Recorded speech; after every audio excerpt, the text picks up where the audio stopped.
अस्सलाम वालेकुम। आज की हमारी वीडियो शायद 10वीं वीडियो होगी। तो इसका मौजूद है जी पास्चर एंड फेंसिंग मैनेजमेंट, यानी कि जानवरों को हम किस तरह रखते हैं, पार्टीशंस, इनकी फेंसिंग, और अगर ग्रेजिंग भी है तो वो किस तरह करते हैं, और अगर हमने वैसे अपने फार्म के अंदर जानवर रखे हुए हैं तो फिर उनको कैसे मैनेज करते हैं खुराक के हवाले से। ये एक हमारा एक मोटा मोटा टॉपिक होगा, ज़्यादा गहराई में नहीं जाएंगे, क्योंकि गहराई में जाएंगे तो फिर बात बहुत लंबी हो जाती है। तो इसलिए सबसे पहले बात करते हैं कि इनकी फेंसिंग की। अब अगर हम देखें ग्रेजिंग के जानवर, जैसे दुनिया में कुछ मॉडल ऐसे होते हैं कि जिसमें जानवरों को बाहर चराई पे रखा जाता है, तो वहाँ पे फिर उनका जो सिस्टम होता है वो पास्चर का होता है, यानी कि चराई का निज़ाम। जिन लोगों के पास वो अपनी जगह होती है वो ये करते हैं कि पूरी जगह में फेंस लगा देते हैं ना, मूवेबल फेंस होती है।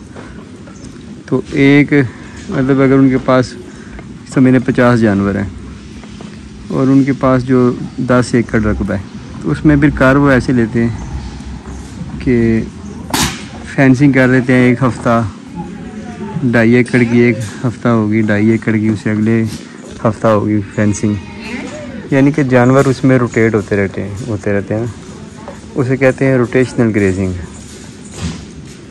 अच्छा, रोटेशनल ग्रेजिंग में डिजीज़ मैनेजमेंट अच्छी होती है, यानी कि आपके जानवर जहाँ पे जिस जगह पे एक हफ़्ते से ज़्यादा रहे ना, वहाँ पे फिर ज़ाहिर है वो मैंगनियाँ भी करते हैं, और उनके पेट में कीड़े भी होते हैं, वो भी मैंगनियों के ज़रिए बाहर आते हैं। उस जगह पे मौजूद घास जड़ी बूटियों में भी कुछ ना कुछ कीड़े लाजमी होते हैं, तो वो फिर जानवरों के पेट में ज़्यादा कीड़े जाने लग पड़ते हैं, जिसकी वजह से इनके पेट में वर्म लोड बढ़ जाता है, यानी कि पेट के कीड़ों की तादाद बढ़ जाती है, जिससे जानवर कमज़ोर होने लग पड़ते हैं।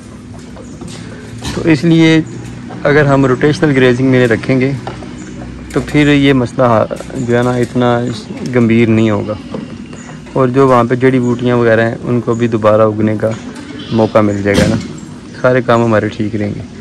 हमारी जो पाकिस्तान में इधर लोकल ग्रेजिंग सिस्टम है वो भी इसी तरह ही होता है। एक चरवाहा कभी भी एक साइड पे ज़्यादा अरसा नहीं जाता, वो कभी किसी साइड पे जा रहा है, कभी किसी साइड पे जा रहा है, और इससे ये होता है कि वहाँ पे मौजूद दरख्तों को और जड़ी बूटियों को टाइम मिल जाता है रीग्रो होने का।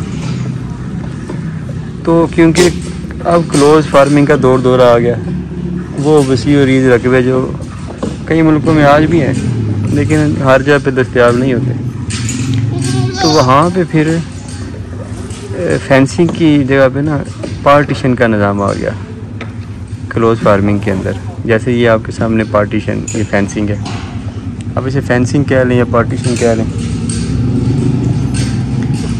इसमें हम जानवरों को, मुख्तलिफ जानवरों को उनकी ज़रूरत के मुताबिक मुख्तलिफ पार्टीशन बना के उसमें रख लेते हैं। तो ये बकरी फार्मिंग के लिहाज से ये बड़ा ज़रूरी काम है।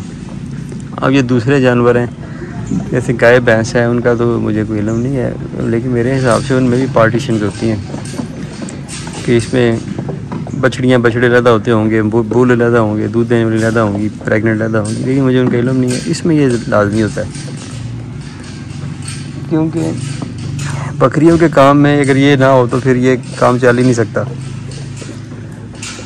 उसके पीछे वजह ये है कि ये बकरियां आपस में लड़ती बहुत है, मतलब ये एक दूसरे की दुश्मन होती हैं, तो ये एक दूसरे को खाता हुआ नहीं देख सकती ना, एक दूसरे को चैन से ज़िंदगी गुजारते हुए नहीं देख सकती।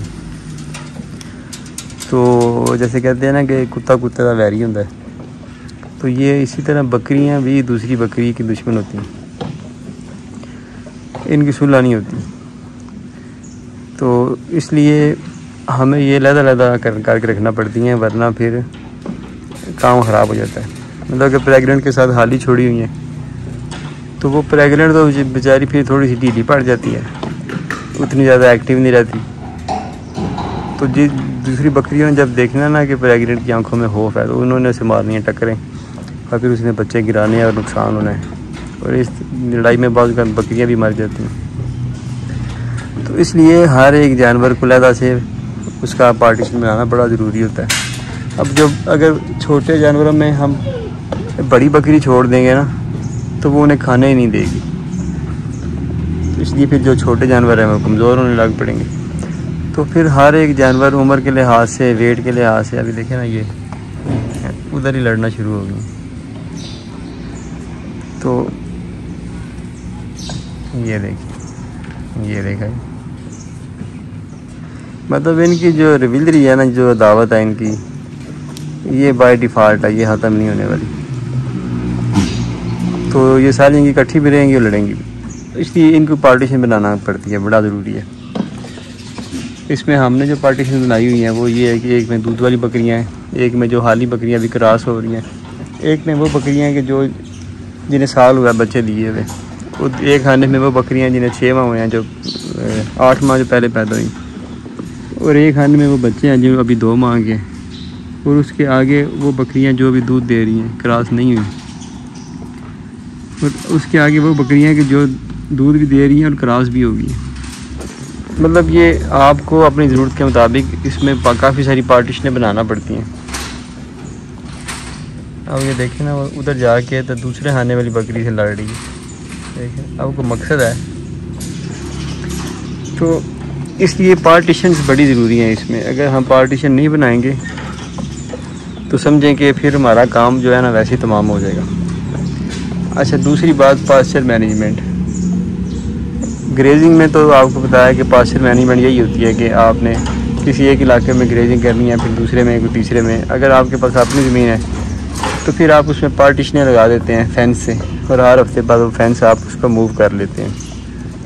लेकिन अगर आप क्लोज फार्मिंग पे काम कर रहे हैं तो फिर ज़्यादा आप जानवरों को घर से बाहर नहीं लेके जा सकते, ख़ास तौर पे उन इलाकों में जहाँ पे काश्तकारी अब ज़्यादा होती है और आबादियाँ बढ़ रही हैं, तो बाहर आप निकाल नहीं सकते।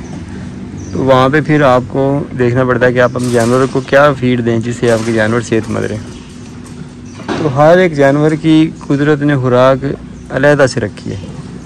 कुछ जानवरों की खुराक एक तरह की होती है, थोड़ा सा उसमें किसी न किसी लिहाज से कुछ फ़र्क होता है। जैसे गोरे जो हैं वो घोड़ों को ये लूसन नहीं देते हैं, खुश्क ड्राई लूसन।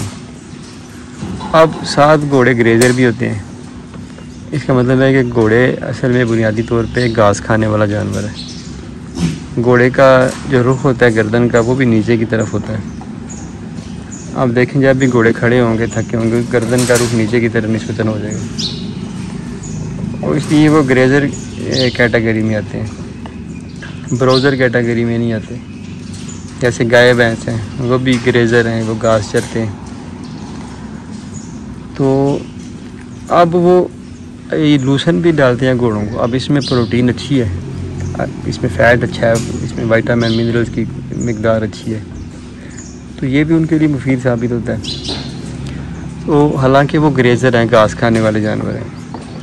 तो ये बकरियां तो वैसे ही ब्राउज़र हैं, यानी कि ये पत्ते खाने वाले जानवर हैं।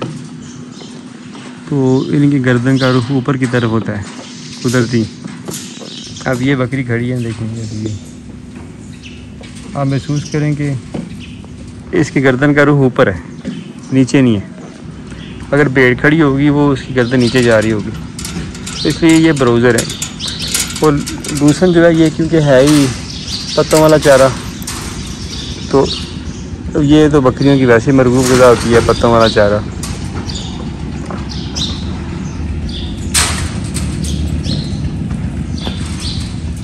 लड़ाई जारी है, ये सारा दिन का यही काम है। अच्छा, तो अगर हम इनको ये पत्तों वाले चारे जिसमें लूसन जो है वो टॉप पे है, जैसे इसको लूसन को तो चारों की मलका भी कहा जाता है, तो अगर हम ये इन्हें खुश करके देंगे तो इससे नताइज बड़े अच्छे आएंगे दूध की पैदावार के हवाले से, बच्चे पैदा करने के हवाले से, और जानवर का बॉडी स्कोर फिट रहेगा। तो घास जो है ना वो बकरियों की खुराक नहीं है, खा लेती हैं मजबूरी के तहत, लेकिन इससे इतनी अच्छे रिजल्ट नहीं दे पाती ना। इसमें जो फाइबर है वो थोड़ा सा मुख्तलिफ क्वालिटी का होता है, जिससे फिर पेचस का ख़तरा होता है। तो इसलिए फोडर मैनेजमेंट के हवाले से इनमें यही है कि अगर हमने क्लोजिंग पे रखनी है इन्हें, तो फिर हमने इनको घर पे चारा प्रोवाइड करना है। और घर पे जो चारा सबसे बेहतर है वो, जैसे बात हो रही है कि वो लूसन है, तो इसलिए अगर आपने जानवर घर पे रखने हैं तो कोई भी पत्तों वाला चारा, जिसमें बरसीन भी आ जाता है, लूसन आ जाता है, जंतर आ जाता है, कोई भी इसके अलावा और चारे भी दुनिया में लाजमी होंगे, वो आप चारे खुश कर लें, स्टोर कर लें या ख़रीद लें। जैसे आप देख सकते हैं हम ये चारे डालते हैं, वो सामने बाहर धूप में भी रखे हुए हैं अभी, ये देखें। तो ये खुश्क डालें इन्हें, तो जानवरों को पेचेस लगेंगे, जैसे नीचे खुश्क है सारा, पेचेस नहीं लगेंगे, मोटी ताज़ी रहेंगी बकरियां, दूध शूध अच्छा देंगी, बच्चे सही इनके पल जाएंगे। देखिए ये बच्चे हैं इनके पीछे, ये दूध अच्छा है ना बकरियों का, तो ये बच्चे सारे ठीक ठाक पाल रहे हैं, ठीक है, सेहतमंद है। देखें आप, चमकदार हैं सारे, हेल्दी।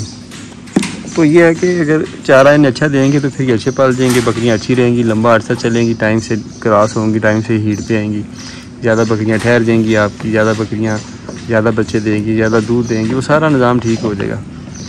तो आज के दौर में क्योंकि वैसे भी ज़मीनें ख़त्म हो रही हैं, हाउसिंग सोसाइटीज़ बन रही हैं, जंगल काट के नए दरख्त हम लगा नहीं रहे, तो बाहर गंद बुरा पड़ा है, प्लास्टिक पोल्यूशन बढ़ी है, तो बकरियां को पता है प्लास्टिक खाने से रहती नहीं, तो इसलिए बाहर निकालना बकरियों को आजकल अपने लाइफ स्टाइल की जान को खतरे में डालने वाली बात है। मतलब उससे हमें फ़ायदे से ज़्यादा नुकसान का खतरा रहता है। तो इसलिए वक्त के साथ साथ अपनी पॉलिसी को बदलना जो है ना, ये भी एक हिकमत अमली होती है, ये भी एक दानश्वरी होती है।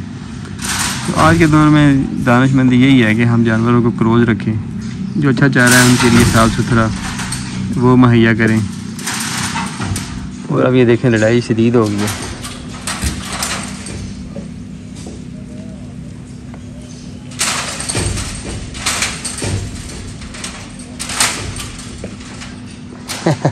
पार्टीशनें सारी हिलती रहती हैं लड़ाई में, फिर पार्टीशनें सेट करनी पड़ती हैं बाज़ का दोबारा से। ये इस तरह जालियों को ना, जालियों के बाज़ का सारी तोड़ मोड़ देती हैं बकरियां लड़ लड़ के। तो आज के जो हमारा मौजू था वो ये था कि ग्रेजिंग पे हम किस तरह ग्रेजिंग कर सकते हैं, कि उसमें रोटेशन ग्रेजिंग है, एक जगह पर ज़्यादा अरसा जानवरों को ना लेके जाएँ, चेंज करते रहे जगह, ताकि दरख्तों को, जड़ी बूटियों को मौका मिले पनपने का, बढ़ने का, ग्रो करने का। और आपके जानवरों को एक जगह बार बार जाके पेशाब महंगियाँ करेंगी तो वहाँ पे फिर कीड़ों का ज़्यादा खतरा हो जाता है, बीमारी फैलने का खतरा हो जाता है। और दूसरा ये कि इनकी जो मैनेजमेंट है खुराक की, वो ये है कि इनको कोशिश करें कि घर पे रखें। अब दौर बदल रहे हैं, बाहर वो बात नहीं अब रही कि इनको निकाला जा सकता है। हाँ, जो पहाड़ी इलाके हैं या दूर दराज के ऐसे इलाके हैं कि जहाँ पे ज़मीनें आज भी बड़ी ज़्यादा हैं और गंद बला नहीं है, जड़ी बूटियाँ दरख्त हैं, तो वो फिर बेस्ट है, उनको वहाँ पे आप जानवरों को लेके बाहर किस तरीके से मैनेज कर सकते हैं। लेकिन बेहतर यह है कि घर पे रखें, घर पे इनकी खुराक का इंतज़ाम करें, काश्तकारी कर लें, सस्ती फसल आप अपनी काश्त कर लें, वो ड्राई करके सारा साल वही डालें और साथ थोड़े बहुत अजनास डाल दिया करें। खाली बकरियों को ना भी डालें फिर भी काम चल जाता है। हमला को लाजमी तौर पे कुछ ना कुछ अजनास, 2-4 अजनास कोई भी मिल जाए मिक्स करके डाल दें, तो इस तरह आपका निज़ाम बेहतर चलता रहेगा। तो ये थी आज की वीडियो, जिसमें बताया गया खुराक क्या होनी चाहिए। मोटी मोटी यही है कि पत्तों वाला चारा बकरियों को देना चाहिए ड्राई करके, थोड़े से अजनास को डाल देने चाहिए, ज़्यादा ना डालने चाहिए। और इसके अलावा इनकी पार्टीशन बड़ी ज़रूरी होती हैं, पार्टीशन के बगैर बकरियाँ नहीं रखी जा सकती। इसलिए जब भी बकरियां रखें तो उससे पहले पार्टीशन बनाएं, फिर आपको बात भी समझ आएगी। वरना फिर आपके हालात इतने ख़राब हो जाएंगे कि आप खुद परेशान हो जाएंगे कि अब आप कैसे इस काम को चलाएं, कि आपका बड़ा ज़बरदस्त नुकसान होगा। तो ये थी हमारी छोटी सी आज की वीडियो। तो इंशाल्लाह कल दोबारा नई वीडियो में फिर हाज़िर होंगे, तब तक ये मिलें इजाज़त, अल्लाह हाफ़िज़।